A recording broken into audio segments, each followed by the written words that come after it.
Hi, Laura McHarrie with a tea break top tip, and this tea is aniseed. Quite creative, I think, and as you can see, a different and more creative environment that I'm broadcasting to you with today.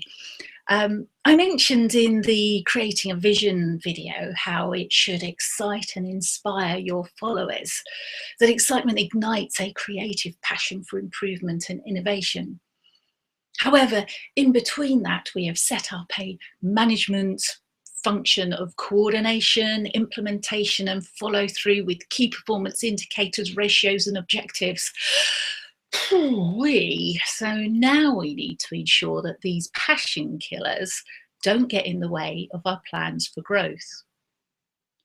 When you started your business, you had that gung-ho passion in your belly, but the frequent frustrations, roadblocks, and employee headaches can drain that energy that you once had coursing through your veins.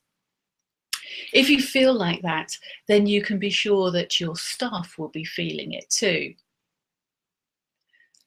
Before we go too much further, I'd just like to share with you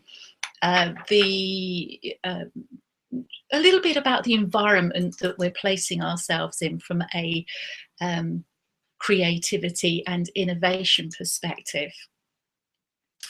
And as you can see here, this has been adapted from a model that I picked up from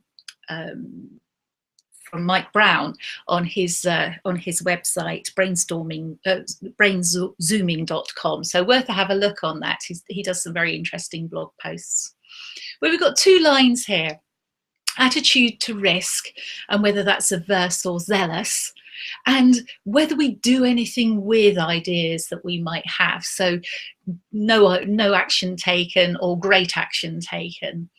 And as you can see, when we have a greater attitude or a more zealous attitude to risk, and a great opportunity for when we actually do stuff with the ideas that we have, that's when things become innovative, and we see innovation in our companies.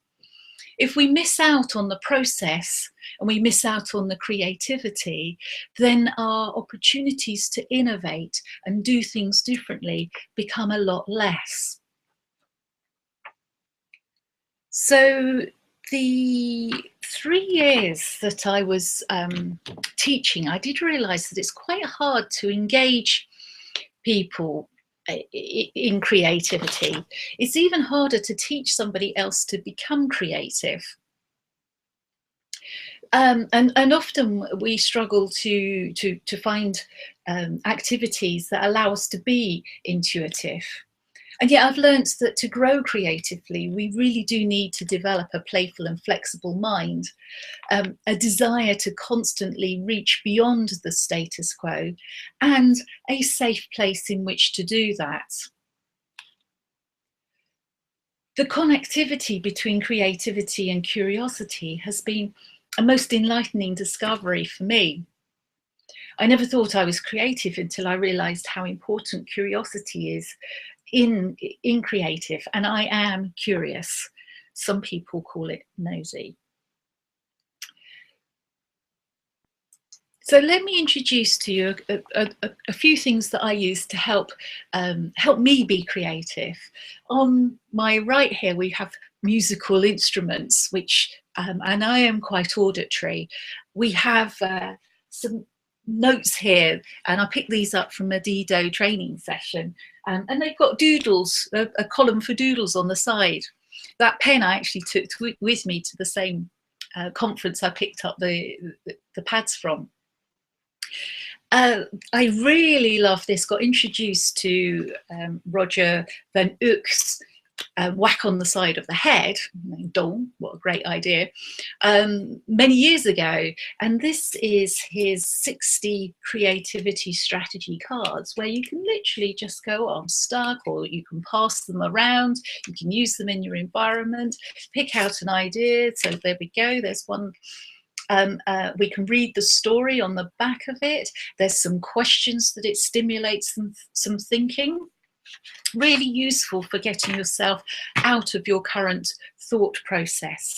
If you happen to prefer the technology side of things, there is an app. You can see that. £1.49, you can have it on your phone, you can have it on your iPad, and you've got the opportunity to have a card of the day just to stimulate your thinking. You need to record any of those ideas or processes. You might want foolscap paper just to draw and doodle on. Use different colour pens, of course, you know, that adds and stimulates your sight, your thinking as well.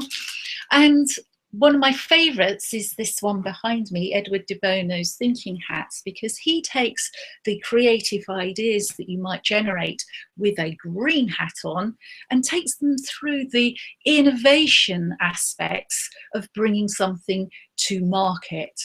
So looking at what Edward de Bono talked about, because I think it's really quite important to have a look at this particular tool, he said, so good way to start is by wearing the blue hat. This is going to do nothing for my hair.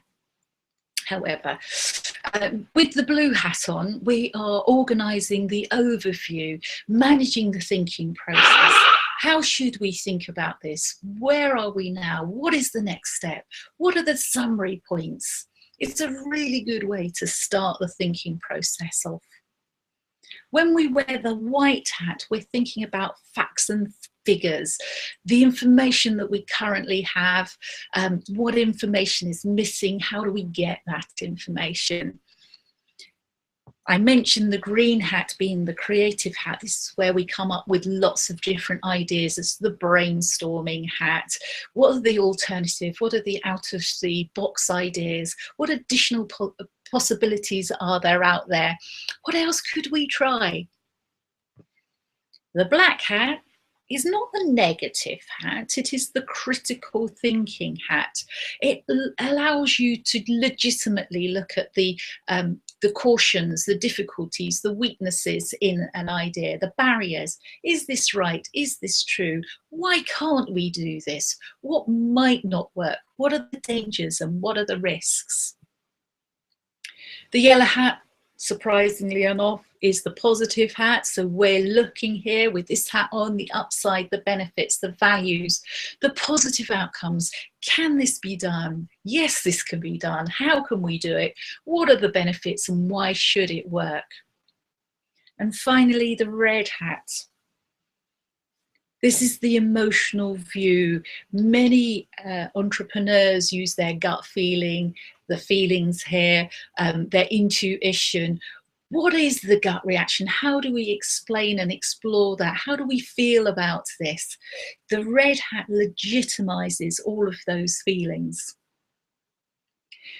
The sixth thinking hat, really, really useful tool for bringing the creative or combining the creative thinking with innovation and bringing to market. So we've looked at curiosity and creativity and how it fuels passion. It is the passion that keeps the greats from going through that pain. Although perversely, it's not really painful for them because it's pleasure. As the tennis champion Monica Seles told the New York Times back in 1999, I just love to practice and drill and all that stuff. Not such a good American accent. And I think it's time for me to go and sort my hair out, ready for the next broadcast.